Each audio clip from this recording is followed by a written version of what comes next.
Hey, Kristen. I'm glad to see that you're catching up and that you have all the cables and whatever you need to move forward in the class. So here we go. Let me take a look here.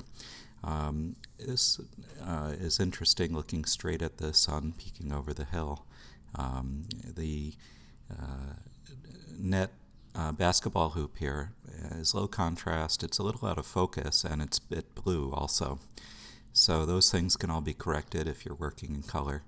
Um, the focus issue, make sure that you take time with each shot to think about the focal point and then tap the screen on your camera, your phone I guess is what you're using here, to make sure it's focusing on your focal point exactly. So let's take a look at this one, and I like this a lot. And it's a bit dark down here, and I think this would work well in black and white. So why don't we do an edit of this black and white? So I'm going to right-click Copy. And I said File New, and it created a blank window in Photoshop, and then Control V. Here I can stretch this, so since I'm working with a bigger screen with your pictures. One more. Good. All right. So making this a grayscale in Photoshop is a two-step process. I could first say Image Mode and go to Grayscale.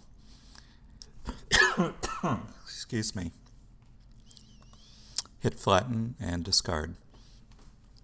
But that's just the beginning, as I pointed out to Trina in the last video. So at this point, what I'd like to see is the sky perhaps a little richer. This has plenty of bright tone in it, and this we could open up, create a little more detail in the shadow area.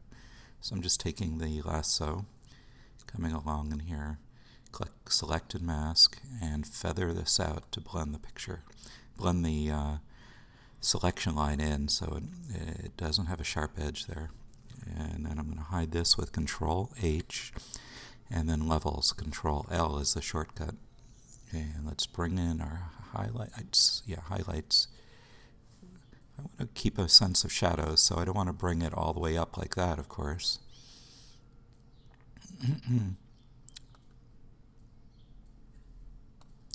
Something like that. And on the sky side, I have another cool tool. Since this is a fairly uniform tone, I went first select, deselect. I did the shortcut Control D, so there's no more selection in here. And then the fourth tool down and click and hold. Magic wand is right here. And when I click the sky, notice that it picked up all the tones right up to the edge of the building that are similar. And I'm holding down Shift in order to add to that.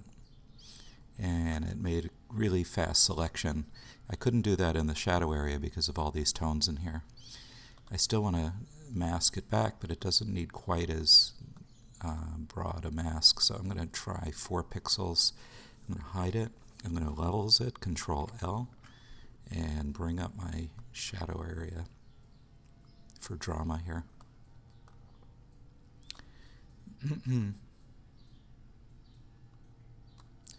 Something like that. And maybe I'll bring in my highlights a little bit too, so I'm just raising the contrast. Here's the before and the after on that. Good. So, go back to that. Same deal here. I like what you're looking at. It doesn't need to be in color, and it's not focused as sharply as it could be. It looks like the thing that's in focus is this post all the way right under next to you. So it's a matter of giving your camera a second to catch up with your focus. Make sure you tap the focal point on the screen so that it gives you feedback that it's focusing there. But I do like these lines. It's a bit contrasty, but I think we could get that under control in Photoshop, but because it's not so sharp, I think we'll move on. And this is decent. Again, I might edit that to bring more light into this area here. Town Hall. A question I say is, where's the light if this is our focal point?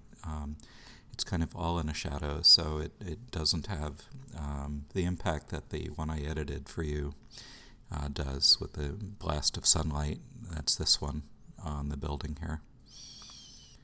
All right.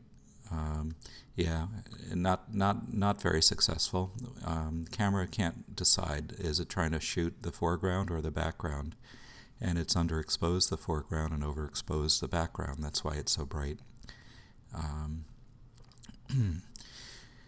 More advanced way of shooting, and you can get, if you're using an iPhone, you can get an app which will enable you to shoot in RAW, and then in Photoshop, if you brought this into Photoshop as a RAW file, you could get control over these highlights. It's like RAW is like having a digital negative and going into the darkroom. Same problem with this. The light is a little dull, but okay. I like the structure of this a lot, though. Okay, this works better. I might crop out some of this over here. The exposures for the background, and these are silhouetted. Yeah, shooting into the sun and everything is low contrast. A lot of camera flare. It lowers the contrast of the lens. It's kind of not very interesting. There's your hoop again. It's sitting there, just a hoop. I like the structure on this. Let me show you some color balance now. So let's right-click, copy image, and bring back Photoshop, and edit paste or Control-V. See, it says a shortcut Control-V. And since this was a grayscale, I converted this whole image to grayscale. And when I pasted this in here, I didn't have to go through image mode grayscale. And now I'm going to look at my levels and bring that up a bit right in here. Bring my shadow in just a touch. And good, here's the before on that, and here's the after.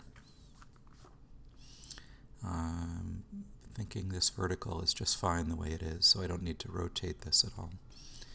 Possibly it could use some cropping on the left, so let's take the crop tool and pull that in and see if we don't like this better, more like that.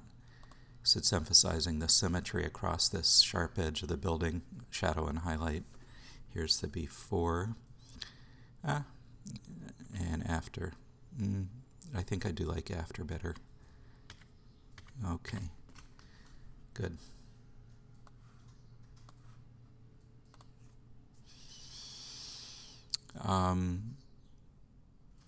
On the building that I just did, it converted to grayscale, and so I didn't have to deal with color. And I mentioned previously that this is a little bit blue, the light in here.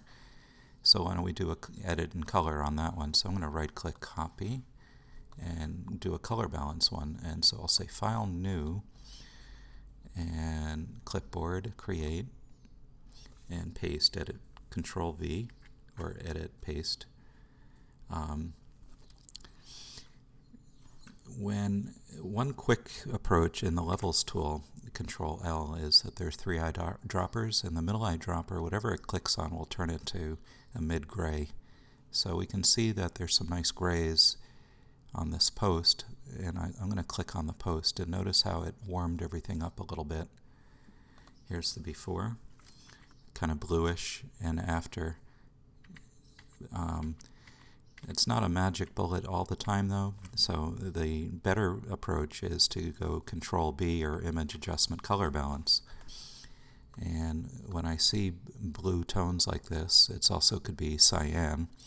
I add a little red, and keep an eye on things, and add a little magenta. And for the, I'm not magenta, I'm sorry, yellow.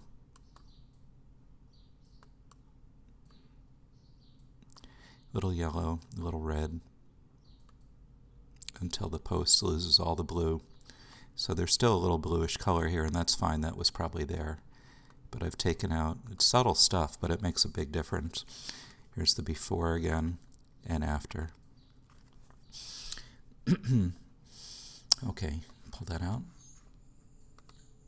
Oh, you did a grayscale one. I'd crop out the bright sky here, and not as sharp as it could be, and I'd rotate it to make these vertical and play with the light in here a little bit more with editing, as I've been showing you with selections and levels. This one's nice. I like this a lot. This has very strong diagonal lines here. I like the repetition of the posts and the person walking along with their little shadow. Strong diagonals out on the street also, and a little bit of self-portrait, including your own shadow in here, is good. So that one's a good shot. Oh, you desaturated this one down. Okay, we're on the right track. I like going all the way to grayscale like I did. This one has a little buzz to it, I think, from camera shake. I think it's probably focused, but you were kind of moving the camera when you shot it, and it gave it a little, I call it a buzz, when you see almost a doubling like that. I like the structure a lot. I think it should be black and white. Be careful of this being blown out, though. You see how blue this is? Same, I'll do a quick edit as long as we're running long here. Control V, so leaving it in color. Now Control B, and I'm seeing a lot of cyan and blue, but mostly cyan, so I'm going to dial red in and dial yellow in.